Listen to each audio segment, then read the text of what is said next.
Chapter 2. The where you are versus where you want to be tension. We need the sweet pain of anticipation to tell us we are really alive. Albert Camus. It's the early 1930s, and Kurt Lewin, a psychology professor at the University of Berlin, is sitting in a cafe with a large group of his students. They give their orders to the waiter, who listens carefully but writes nothing down, then goes off to fetch their separate selections. He returns 15 minutes later, tray in hand, and places each plate in front of the person who ordered it. Later, after their table has been cleared but before the check had been paid, Lewin asks the waiter what each of their party ordered, and the waiter provides a perfect recounting. Then Lewin asks the waiter what a large party at a nearby table ordered. "Why, sir, I have no idea," replied the waiter, astounded at the question. "Those people already paid." For Lewin, who had a genius for seeing the profound in the mundane, this was a major aha moment. How is it, Lewin wonders, that the waiter remembers everything in such detail, but only before the bill is paid? Lewin postulates that between taking the orders and settling the bill, a tension is created in the waiter that promotes recall. But when the task is finished, i.e., the bill is paid, the tension is gone and the memory immediately disappears. Lewin's musings about the mundane task of remembering orders at a cafe led him and others to theories about how people pursue goals in general. Lewin is the father of modern social psychology and a pivotal figure in organizational psychology. Much of his most influential work focuses on the tension between where we are in relationship to a particular goal and how the strength or weakness of this tension influences our motivation to reach that goal. Lewin was influenced by what is called Gestalt psychology, which was a radical approach to understanding human vision, learning, and problem solving. Understanding the concept of a gestalt is important in grasping Lewin's ideas about motivation. And understanding his ideas about how tension, goals, and motivation work will help you understand my insights on personal change. Gestalt means shape in German, indicating something complete, identifiable, and comprehensible. Gestalt theorists see our minds as designed to look at groups of separate things and construct wholes out of them. You enter a room and see 4 cylindrical pieces of wood standing upright, on top of which is a horizontal wooden slab, with more but smaller wooden cylinders projecting from one side, joined at the top by a flat wooden piece. Your mind does not say bunch of connected wooden pieces. It says chair, and you also see a chair. That's a gestalt, a whole made up of individual parts. When you enter the room, your mind took in the walls, the ceiling, and the floor, and you knew you were in a room rather than drywall, sockets, sachets, hinges. That too was a gestalt. And the experience of the you that entered the room, a gestalt. Since the mind is always looking to form this kind of whole, it doesn't like discrepancies in our lives, some disparity between 2 or more things that we feel should fit together. Indeed, some psychologists believe that all emotions arise when we enter a discrepancy between what we expect and what we encounter, and that those emotions stay active until the discrepancy has been resolved. When the psyche encounters these discrepancies, it wants to fix them, to integrate them into something complete, to reduce the tension that they create, to make discrepant things meaningful. We need that. Without it, the world would look completely dispersed and undifferentiated. The chaos and formlessness of dust in the light, no chair, no room, no you. And here lies a delightful paradox of humanity.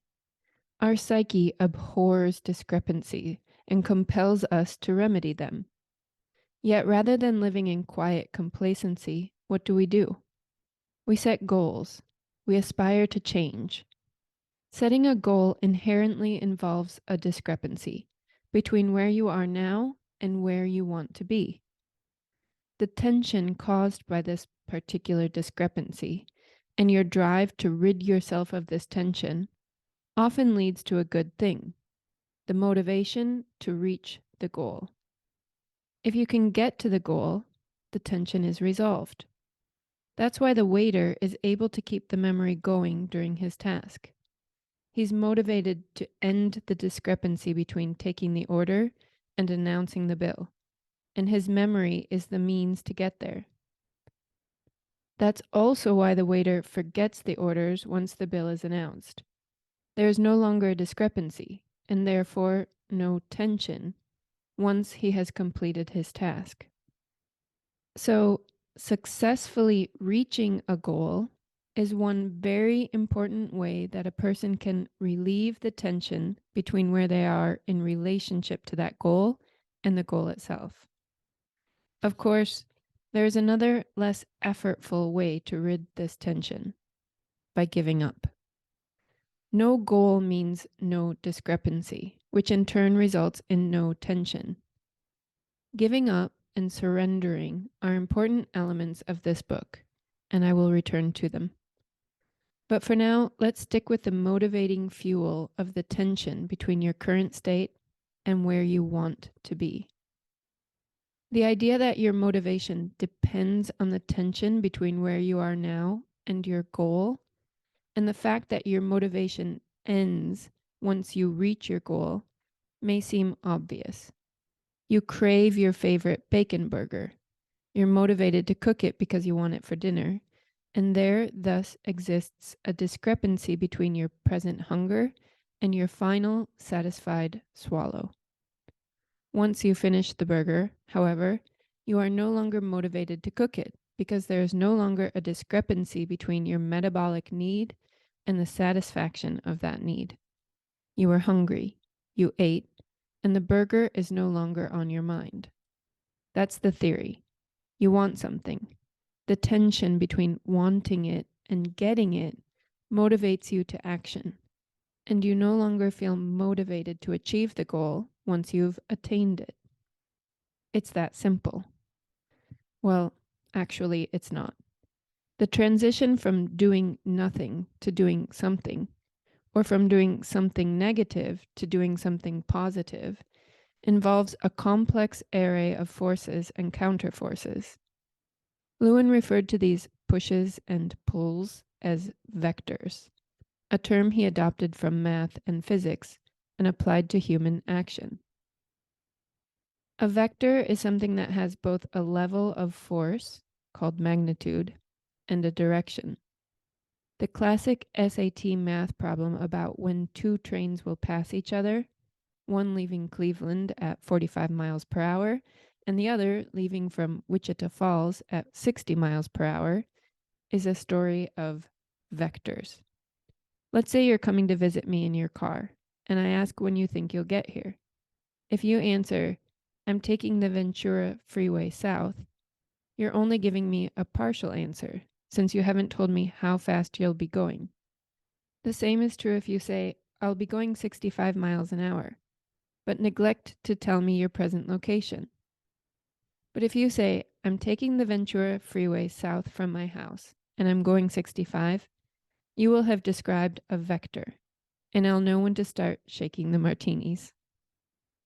When it comes to thinking about personal goals, vectors are quite handy, allowing us to look at both where a person wants to go and the level of energy or strength they have to get there. Yet, human endeavors cannot easily be reduced into neat little math problems. Both the strength of our motivation and the direction in which we are going are too complex to fully map or measure.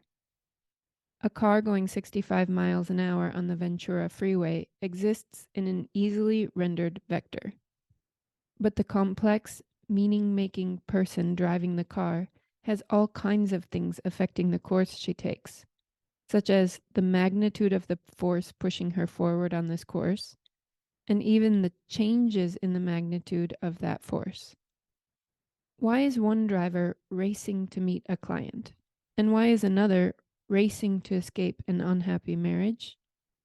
Both motivations are vectors, yet neither is easily translated into the algebra of velocity and direction.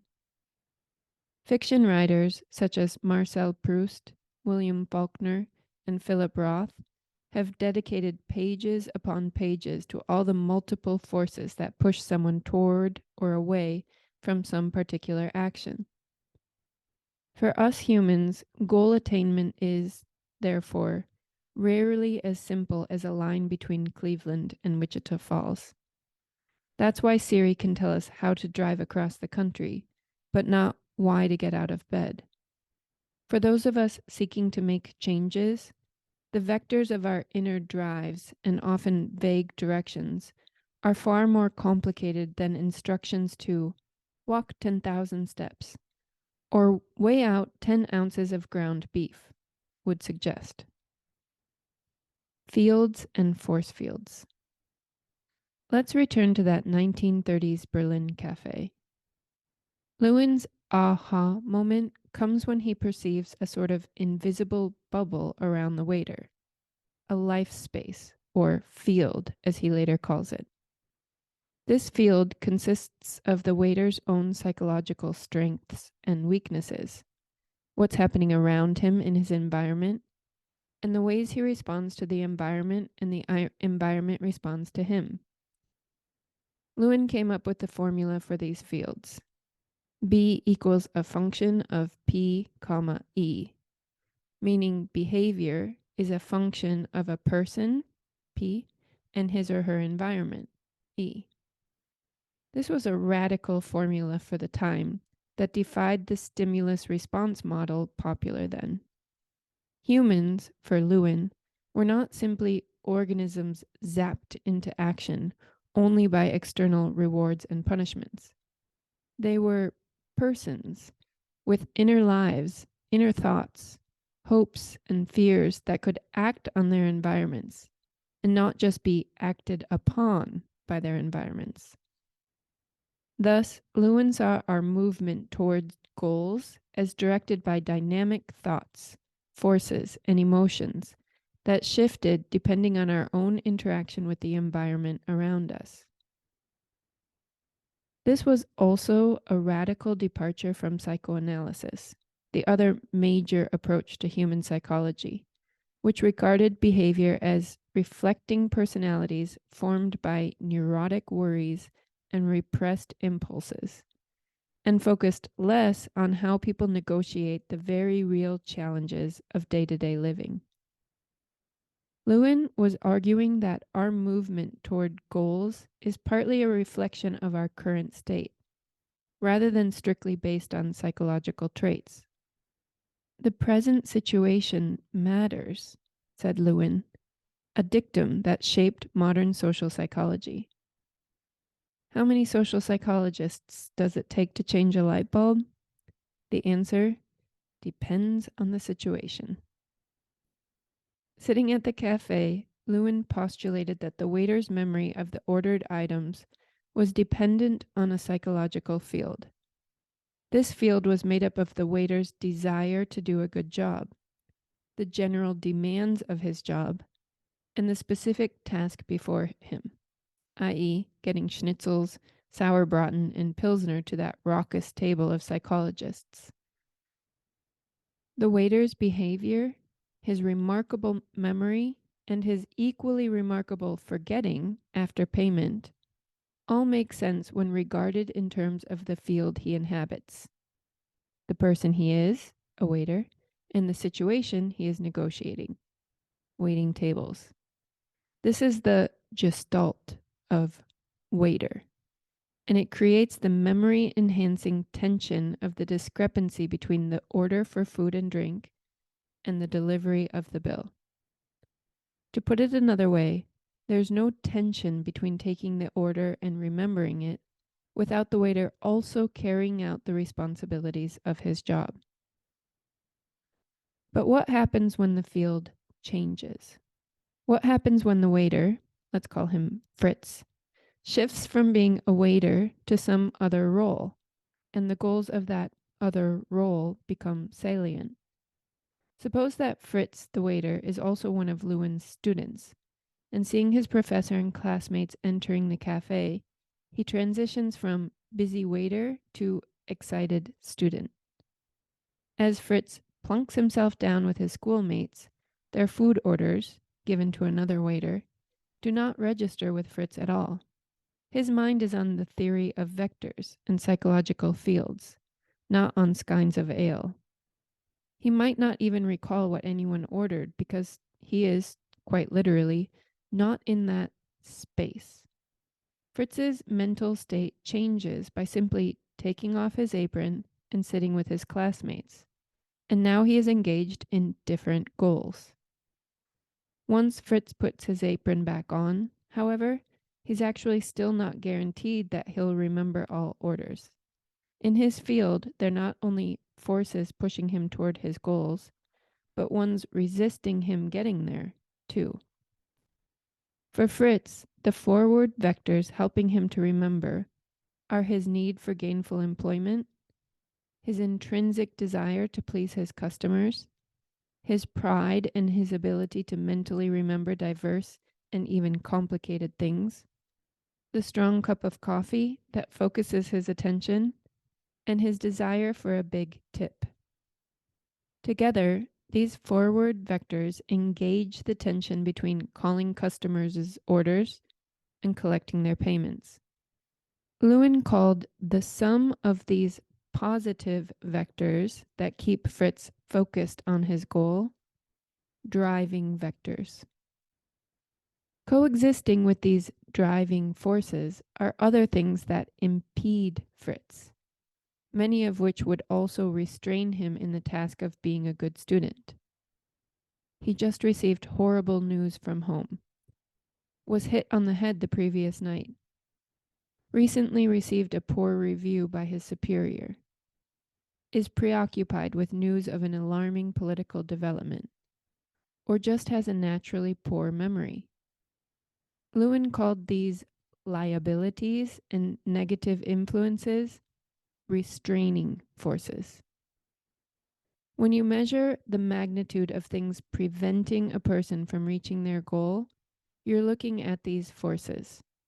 Restraining forces are the reason why we can't reach our goals with the snap of a finger. If there weren't things restraining us, there wouldn't be any tension, and we'd just get what we want without any effort. To understand how we reach goals, Lewin developed the force field analysis, which is shown here in Figure 1. For him, a person's behavior exists in a dynamic, changeable state between the driving forces toward a goal and the restraining forces that obstruct a person's path to the goal. The picture Lewin painted is like those party gifts with the pipe and ball. You blow in the pipe and the ball rises. As long as you keep your breath even, the ball stays in one place, floating above the pipe, between the driving strength of your breath and the restraining power of gravity. For Lewin, humans can only reach their goals when either the restraining force is weakened or the driving force is strengthened. This idea of a force field is not really Lewin's invention. It was Sir Isaac Newton who posited that a body at rest will remain at rest, and a body in motion will remain in motion unless it is acted upon by an external force. Lewin recognized that these fundamental laws affect not only falling apples, but also striving humans. Right now I'm sitting in a chair typing away. The reason I neither sink into the ground nor float off into space is the tension between mass and gravity. I'm that ball above the pipe. Whether in nature or in the complex space we call the human psyche, inertia is dynamic. We don't stop being bodies at rest until the relative strength of the countervailing forces of drive and restraint changes. Sometimes your driving forces are so strong that you get to your goal quickly, but sometimes your restraining forces keep you from getting to your goal at all. Other times, one of the forces is very weak, and it doesn't take much effort from the countervailing one to push it in a new direction. Always, your state in relationship to the goal is the very spot where the two forces meet. Have you ever driven on a freeway in LA? Traffic jams day and night. So while you're plenty motivated to meet me for drinks, that doesn't mean you'll get to my house as easily as you might think. Luckily, you have strong forces contributing to the momentum of your movement forward. For example, your skill at driving, your sunny attitude, Waze. But there are, as well, powerful things holding you back. Their force pushing against the direction you want to go. The slow poke in the fast lane, your tendency to ignore the GPS until you've missed the off-ramp, the fact that rush hour has slowed driving from a flowing 65 miles per hour to a creeping 10 miles per hour. That's your state right now, determined by the clash of driving and restraining forces. But it's not quite that simple. You see, the meaning of the goal for you has significant influence on the field. Back to the bacon burger. You want to make the perfect one to impress someone you're dating. You really like this person, and you're looking to seal the deal of a commitment with them. Yet they are hesitant, and you're feeling insecure about the relationship. So much so, in fact, that you're beginning to feel like everything you do is an audition for their approval. That includes making your favorite bacon burger. You bring the meal to the table and you both bite in. Your potential mate does not seem impressed with the burger. In fact, they're growing a little tired of these insecure displays, your constant seeking of approval beginning to turn them off. So your goal to prove that you're a good catch clearly isn't being achieved. In fact, your misguided strategy to reach it has even moved you a little further away from it. You're physically full, and the burger tastes the same as always, but you're even hungrier to make this relationship work.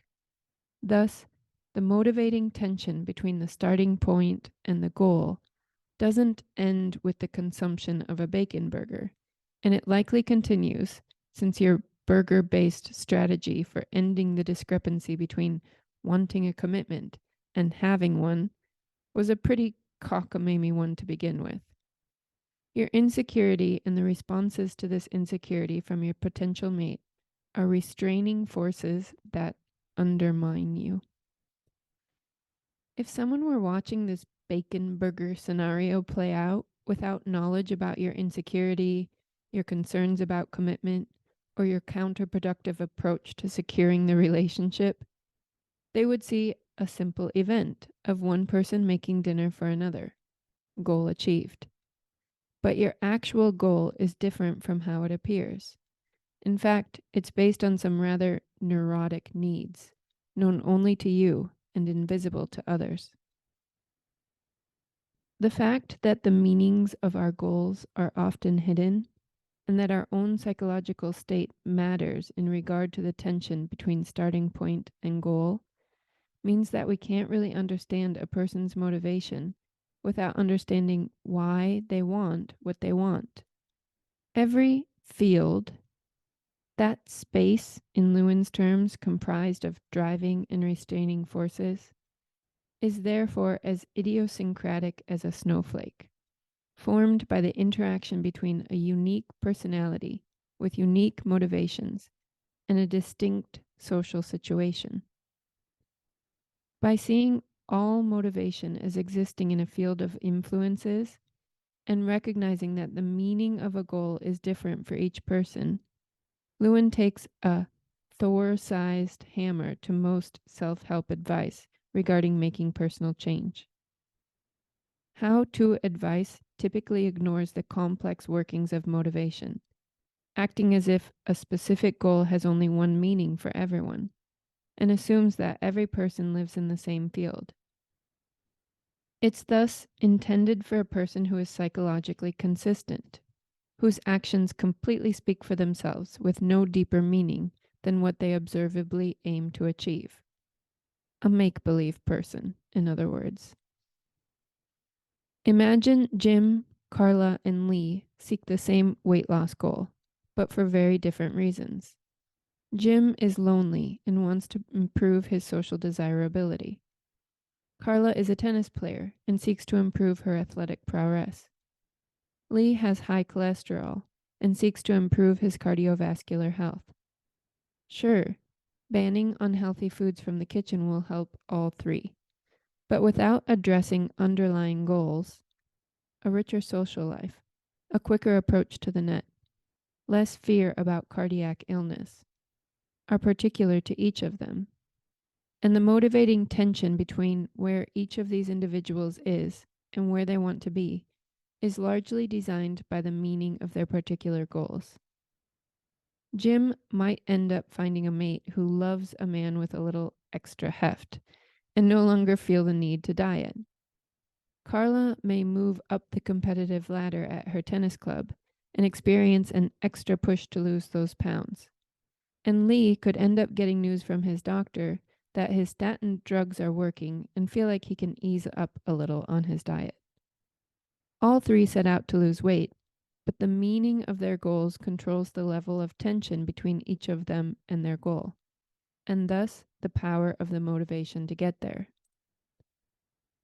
As I'll argue throughout this book, the strongest enabling factors and the strongest restraining factors often reside in these sort of underlying, very unique, very personal goals.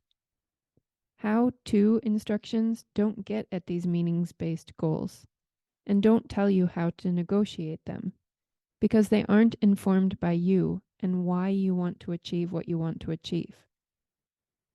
Not to say that popular advice is totally useless in the real world of complex, unique individuals. Combined with a good dose of contemplation, it can help you make a desired change by providing a roadmap built on collective wisdom, and thus giving a little extra push to your driving forces. It can also hurt when you follow the map, nothing changes, and you become discouraged. But popular self-help advice is far from enough to get you from where you are to where you want to be. And, hate to say it, but Lewin's force field alone can't get you there either. The force field provides an aerial view of all fields and how they influence the motivating tension between where a person is and where they want to be in regard to an infinite amount of goals, from waiting tables to grander ventures like fighting wars, making peace, or surviving political oppression. Personal change sits squarely in this landscape, but it also has its own unique kind of strain with its own specific forces that are always part of the strain whenever you set out to change. When you aim to quit a habit, improve your health, learn something new, seek deeper spiritual or psychological goals, or step out of your comfort zone in order to help change the world, particular restraining and driving forces enter the scene. Forces that aren't always present when you strive to complete many of the other goals in your life, like remembering orders at a cafe or making your favorite bacon burger. Between hope and death, the uniquely tense force field of personal change. Remember when you were a kid and someone asked you what you wanted for your birthday present? Maybe you thought about it for a while before coming up with an answer. Let's say you wanted a bike. After you made your request, did you all of a sudden feel like you just had to have a bike? That having expressed this desire suddenly made it more urgent, that your life was incomplete without the bike, and that the bike was essential to your happiness? As you waited for the gift, did both these feelings about having a bike grow? The pain of its absence, its promise of fulfillment? If so, that's a kind of tension that occurs when you hope for something. When you hope, you assign a positive value on satisfying the hope and a negative value on not realizing the hope. Like birthday presents, there are all kinds of goals in life that include the tension of hoping and that don't involve the act of working toward personal change. Hoping that you'll win at the blackjack table tonight or that your neighbor will stop blasting Metallica at 1 a.m. are aspirations that don't necessarily involve change on your part. But personal change is definitely a process of goal attainment that triggers the hope generating experience of wanting and needing something you feel is important to have and the pain of knowing you don't have it. The thing that makes the more inherent tension of personal change different from, and often more intense than, other goals you hope to reach is the nature of the goal itself. Appointing what's important, pointing to what's lacking. When you hope for personal change, you hope for a change in you, not for a particular item like a bike. And that means that the thing you now feel is important to attain, which is also lacking, is something about you. Something you may have minimized as unimportant or ignored before you decided to make the change. That creates a difficult, complicated kind of tension, requiring that you both notice something you find dissatisfying about yourself that you now have made important, and risk the disappointment of failing to change an aspect of yourself that you identified as valuable the day you set course to change it. Take dieting, for example. When you diet, you think as much about getting thin as you do about how heavy you are right now. And if you fail at the diet, you'll likely become more aware of your weight than if you never dieted. You can't hope for change without noticing that you are incomplete in some area of your life. Let's say you want to learn how to draw, so you take a drawing class. By taking the class, you're giving value to becoming good at drawing. By bestowing value on this goal, you are also clarifying that you're currently lacking something on your own palette of skills that you value. If you fail at this class, you will be right where you were before you enrolled, as far as your skills are concerned. But you will notice your lack of these skills more than when you began, because you gave them worth by pursuing them. So how do we humans, programmed to completing anything that feels unfinished, satisfy the tension of hoping for personal change? How, in other words, do we deal with the push-pull of the unpleasant feeling that we're deficient in some way and thus need to change, while coping with the possible disappointment of not changing, which leaves us facing our self-designated deficiency head on? There are two distinct ways to do so. The more difficult way to relieve this tension is to try your hardest to reach the goal. You stick with the drawing class, finish all the assignments, and keep working at it in your spare time. That means a long haul of practice without a lot of immediate satisfaction until you finally reach your destination of being better at drawing. And even then, a tension will likely remain, since you'll know there is more improvement to be made ahead. The second, easier way to end the tension is to give up on your plan and stay the same. Sure, you'll feel lousy about it for a couple of days, but in the end, by not aiming at becoming good at drawing, you don't place a high value on this attribute, therefore reducing your sense of lacking something.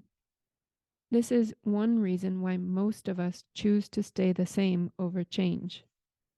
Whenever you move toward something you want and need, the stakes become much higher than if you are complacent. This is why personal change is such serious business. No matter how small or frivolous the change ahead of you might seem, it's always tangled up in the experience of seeing something you've appointed as missing in yourself, while knowing that getting it is not a foregone conclusion. That's a profound discrepancy, and it threatens to raise the veil on an even more profound one, a discrepancy so powerfully irreconcilable that our brains, made to complete all circles, heat up and go haywire when they face it. I've been waiting to tell you about this discrepancy. It's a tough one. Take a breath, because here it comes. You are alive right now. One day you won't be, and that day could be today. This discrepancy can't be bridged. It's a tension you have to live with. Well, until you don't. Live, that is. Now that I've given you this lousy news, what do you want to do with it? Take that cooking class I always wanted to take. Finally lose those 10 pounds. Follow the advice of country songs, like live like you are dying. Good for you, but I also have to warn you about something.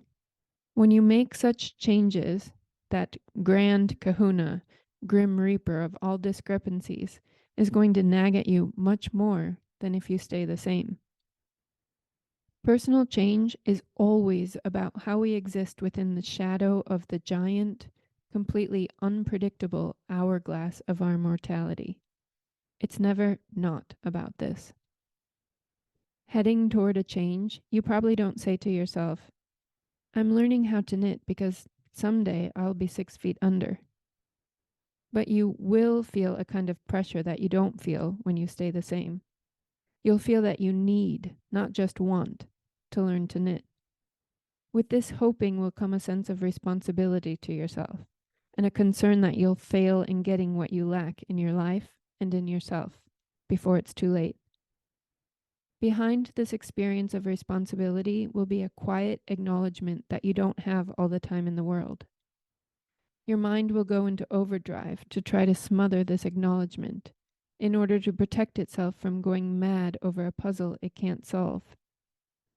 While it's really good at sweeping ashes to ashes and dust to dust under the carpet of denial, often making your greatest terror and the one irrefutable fact of your life, other than taxes, feel like something sort of abstract, obscure, and theoretical, your mind can find the ever-present threat of death if it knows where to look.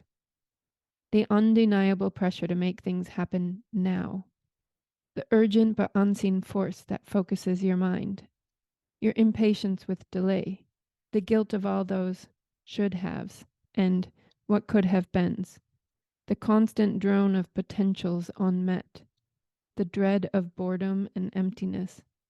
These are concerns only for the species of mortals that knows they are mortal. And while you feel them profoundly and experience them daily, your mind does a very good job disconnecting them from their root, your impending death. Oh, there's remorse again. There's impatience, regret, and boredom entering my experience, as if they have no shared source. But they do. These emotions have to do not only with the fact of your death, but also with how this fact highlights your existence and what you want to do with it before it's over. Existential concerns, in other words. One's about your aloneness as you face your singular accountability for making something of your precious life. The combination of the fact that when you hope for personal change, you designate as important the target of this change, e.g., a new skill, a better relationship with family, an important work goal, a deeper existence, and thus also notice that this characteristic is lacking in you right now, combined with the ticking clock of your existence and the fact that its alarm could go off at any time, are what make your goals of personal change different from other things you hope to attain in life. You might notice that you lack a bike when you hope for one, but you don't feel that something about you will be missing if you don't get it. Likewise, you might have a hankering for a bacon burger, but you won't feel that you missed an important opportunity to improve your finite life if you burn it on the stove, unless the purpose of that burger was to somehow change your life. This difference causes your process towards goals to abide by 3 laws specific to personal change, but still contained within Lewin's force field. You must proceed within the rules of these laws in order to propel yourself forward and make truly long-lasting change.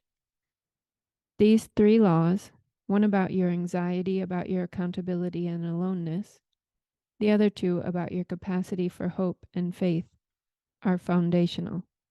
They are completely baked into the driving and restraining forces that arise whenever you want to change. They influence what drives you and restrains you, and they often lead you to stay the same. Okay, that chapter was pretty hard. I hope you made it through. I can promise you that the book does get easier and there are more stories told and examples of humans that are easier to follow. But these first chapters are like new ideas, so they're a little bit hard to take. Be patient. Hang in there. See you soon.